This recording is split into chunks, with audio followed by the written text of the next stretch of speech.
begitu datang, saya lihat Ibu datang dengan konsep 3P. Betul. Apa itu? Promotion, People Connection, and Protection. Ya. Itu strategi pemerintah yang diembankan ke Ibu atau memang itu adalah program yang Ibu tawarkan sebagai konsulat di Houston? Tentu dari Kemlu ada prioritas diplomasi yang harus dilakukan. Nah, saya membuat dan mengemasnya sendiri dengan saya sebut dengan 3P tadi. Menarik, Ibu. Jadi yang P pertama itu promoting trade, tourism and investment. Jadi lebih ke ekonomi lah, diplomasi ekonomi ya. Jadi kita perlu terus membantu ekonomi Indonesia melalui ekspor import.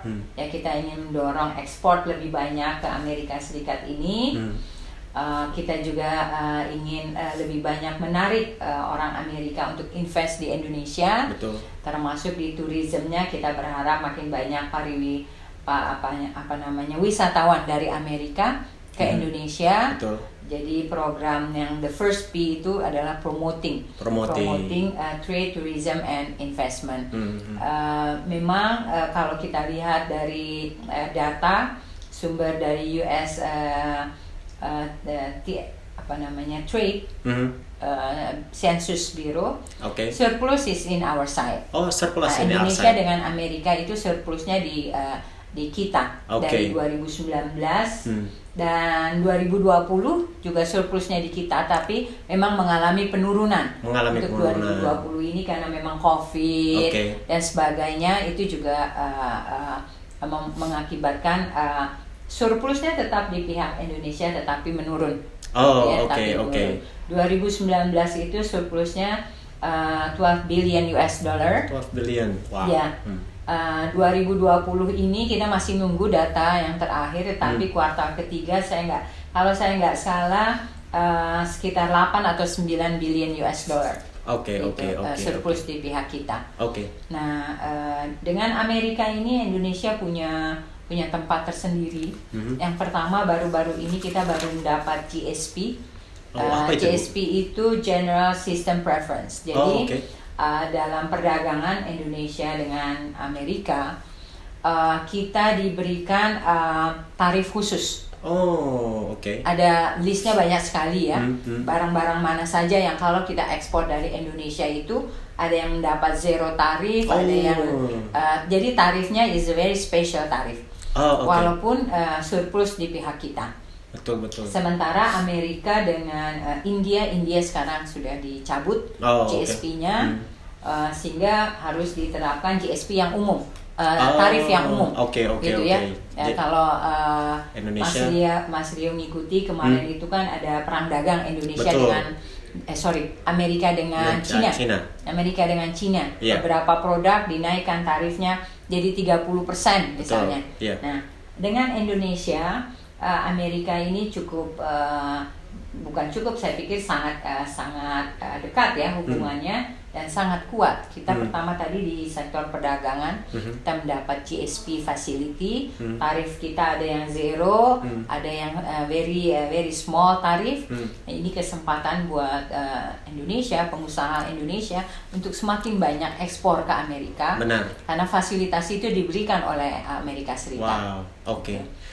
Jadi silakan. Investasi juga demikian. Mungkin kalau mengikuti bagaimana Presiden Amerika Serikat, terutama Presiden Trump kemarin, yang menyampaikan bahwa dengan adanya perang dagang antara Amerika dengan Cina, maka Presiden Trump juga menyampaikan kemarin agar perusahaan Amerika yang ada di Cina merelokasi ke Indonesia.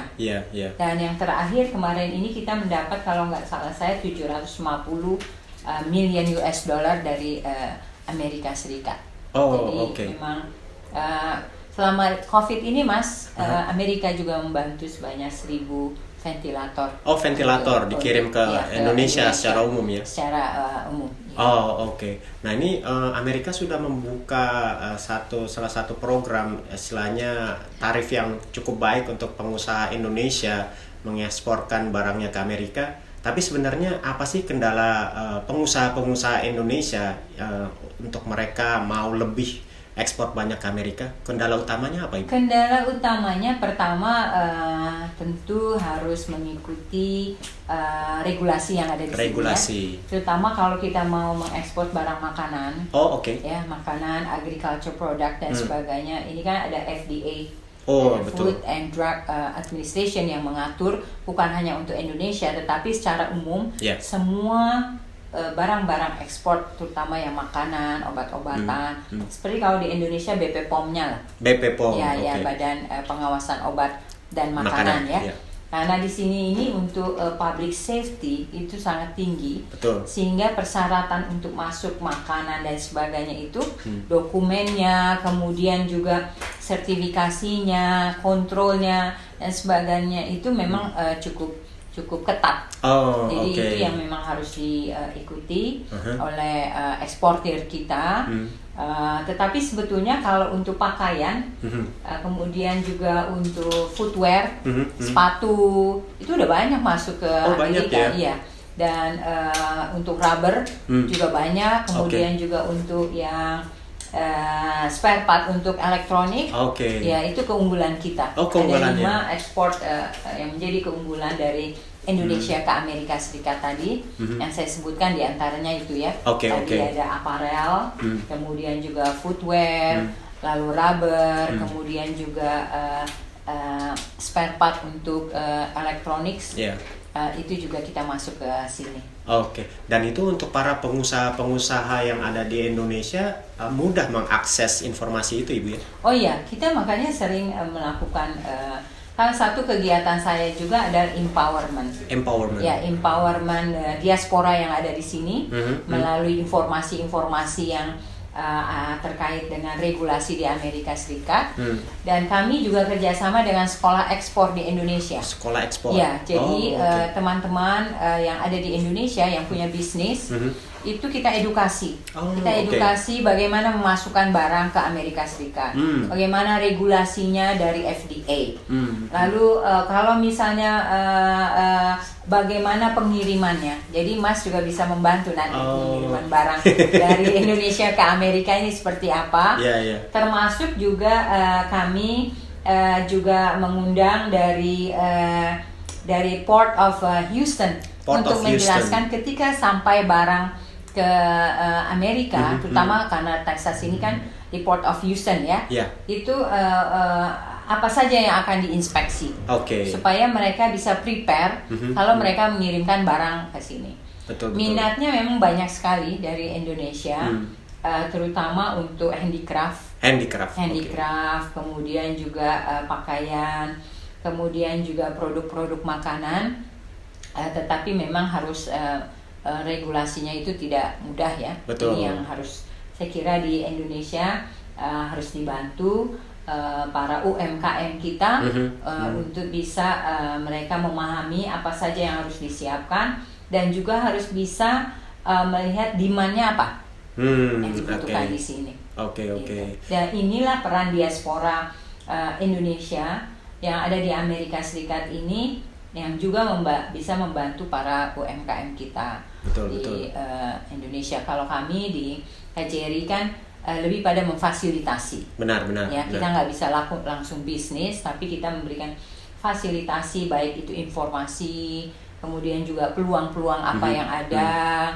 kemudian juga mengedukasi para calon investor atau calon eksportir dari Indonesia ke Amerika ini. Betul. Jadi teman-teman semua untuk yang punya rencana planning ke depan atau sedang mengalami kendala untuk ekspor atau menjadi investor, kayaknya ada salah satu channel namanya Sekolah Ekspor Indonesia ya. Di sana saya kerjasama, KJRI bekerja sama dengan Sekolah Ekspor Indonesia, jadi silakan nanti bisa bergabung. Kita sering sekali mengadakan acara webinar secara virtual tentunya ya.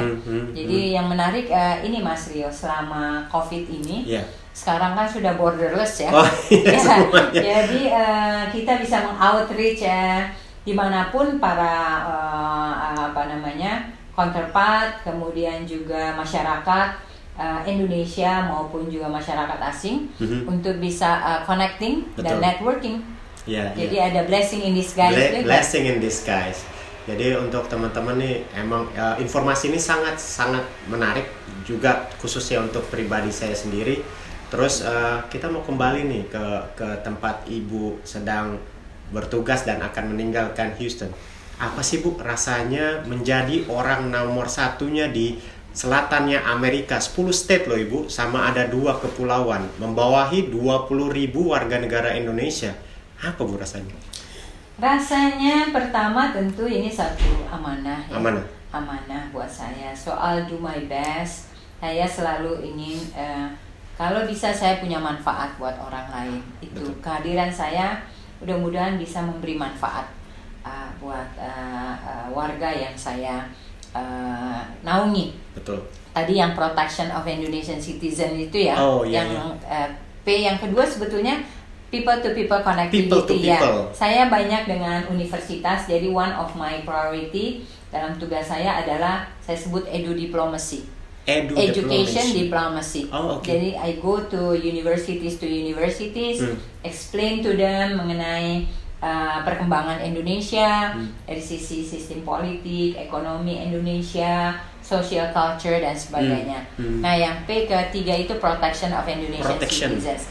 Ini sesuatu yang buat saya cukup menarik dan cukup challenging. Selain tentu diplomasi ekonomi juga kuat challenging ya. Tetapi yang protection of Indonesian citizens ini cukup challenging, dan ini yang saya melihatnya terutama pada masa COVID ini ya. Masa COVID ini ternyata di wilayah saya ini bukan hanya mengurusi WNI saja, ada yang di penjara, ada yang bermasalah, ada yang harus kembali ke Indonesia dalam keadaan sakit dan sebagainya, ada yang meninggal. Tetapi juga kami kemarin mengurus anak buah kapal. Ya. Waktu selama COVID ini kan banyak cruise line yang terdampar. Benar. Terutama di Miami. Miami itu pusatnya cruise line office. Dan ada sekitar 6.000 ABK kita yang stranded. 6.000 Ibu? 6.000. Jadi mereka tidak bisa pulang, sementara kapalnya sudah tidak berlayar. Ya, nah memulangkan pada waktu itu is quite challenging. Yang pertama karena nggak ada pesawat yang bisa mengangkut mereka. Betul Ibu. Lalu perjalanan lewat laut pun juga terbatas karena banyak seaport yang ditutup. Iya. Ya kan? Pesawat stranded juga. Waktu itu kan banyak yang tidak bisa terbang karena rugi kalau dia terbang. Semua orang pada lockdown. Benar Ibu. Nah, ini satu pengalaman yang saya rasakan cukup challenging, memulangkan para ABK dari 3 titik, terutama dari Miami, kemudian dari Galveston, dan juga dari New Orleans. Ada pelabuhan juga di sana yang memang kalau cruise line itu termasuk dari situ. Dan ini yang kita bolak-balik karena di Indonesia sendiri pada waktu itu kan juga masih lockdown. Betul. Semua yang pulang ke Indonesia disarankan untuk tetap tinggal dulu karena takut imported cases COVID. Kemudian juga orang asing juga masih tidak boleh masuk. Betul. Jadi untuk memulangkan mereka harus ada PCR test. Nah, mendapatkan PCR test pada awal-awal bulan Maret, bulan April sulit sekali. Tentu Amerika ini akan memprioritaskan ke warga negaranya dulu. Benar. Kalau warga negara asing kan masih belum bisa dilayani dengan ribuan, bukan hanya dari Indonesia saja tapi juga dari Filipina, ABK-nya banyak waktu itu. Betul. So this is a very challenging time buat saya, tapi alhamdulillah akhirnya mereka kembali, ada rasa puas yang kita lakukan completely. Jadi sebagai konjen tentu banyak suka, banyak dukanya. Benar. Tetapi semuanya bagi saya itu satu pembelajaran yang bisa saya petik, baik suka, baik dukanya. There is always a lesson learned. There always a lesson learned. Jadi Ibu ini memang sangat dekat ya dengan komunitas hampir semua. Jadi kalau teman-teman juga tahu bahwa belakangan ini nih Ibu hampir selalu ada farewell event. Farewell event di mana-mana. Itu menunjukkan bahwa memang Ibu ini sangat dekat bukan hanya dengan warga negara Indonesia, tapi juga dengan local community. Iya. Nah, kita mau tahu dulu awal untuk dengan warga negara Indonesia nih, Ibu. Ada punya pengalaman yang berkesan nggak Ibu selama berinteraksi dengan warga negara Indonesia di bawah konsulat Houston? Tentu saya tidak bisa kerja sendiri ya, karena wilayahnya luas, masyarakatnya banyak, dan I'm very proud that masyarakat Indonesia yang ada di sini ini, saya ingin juga mengucapkan terima kasih karena mereka selalu mendukung kegiatan-kegiatan kami. Yeah. Kuncinya memang di komunikasi dan juga engagement. Jadi memang itu yang saya rasakan. Kadang memang saya nggak punya waktu untuk diri sendiri. Sabtu Minggu itulah that's the time kita harus datang berkunjung, kemudian juga menyapa mereka. Walaupun memang apalagi selama COVID ini perbedaan waktu dengan Indonesia juga time difference itu juga quite challenging. Kita harus laporan, harus komunikasi dan sebagainya. Apalagi kalau ada pas penembakan, lalu ada hurricane, kita tetap harus memberikan laporan ke Jakarta. Dan di Jakarta pagi, di sini malam, betul. Jadi harus stay awake gitu. Kalau dengan masyarakat Indonesia, I'm very happy, they all support me. Alhamdulillah, ini membuat pekerjaan saya menjadi sangat mudah.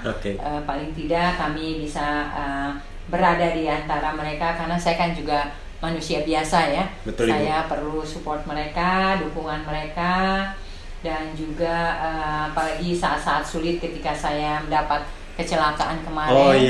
Jadi saya doa mereka itu memberi kekuatan pada saya sendiri. Betul. Nah, saya akan juga menyinggung sedikit mengenai insiden tersebut, Ibu. Tapi belakang saya mau menanyakan juga. Jadi, gimana Ibu? Apakah pernah Ibu mendapatkan komentar, terutama dari warga lokal dan juga perwakilan negara yang ada juga konsulat-konsulat di Houston mengenai Indonesia? Apa komentar mereka tentang negara kita saat ini, Bu? Mereka cukup positif melihat Indonesia dan perkembangan Indonesia. Mereka juga cukup mengikuti ya, dan karena memang hubungan kita dengan Amerika cukup baik ya? Semakin meningkat terus. Jadi banyak pujian yang saya dapatkan melalui mereka. Di samping tentu kehadiran kami di sini juga menguatkan image tentang Indonesia. Saya juga cukup bangga ya ketika saya tanya beberapa orang, termasuk kemarin Secretary of State dari Texas ini, apakah pernah ke Indonesia? Oh, ternyata pernah ke Indonesia, pernah ke Bali. Bali. Jadi Bali is very popular di sini. Definitely. Tapi selain Bali, kami juga mempromosikan daerah lainnya. Jadi tanggapan orang Amerika sendiri, baik itu dari level government, kami juga berteman dengan congressman yang ada di DC, wakil dari Texas gitu ya, baik dari Partai Demokrat maupun Partai Republikan. Rata-rata mereka cukup impresif dengan perkembangan Indonesia dan juga kegiatan Indonesia di forum-forum global.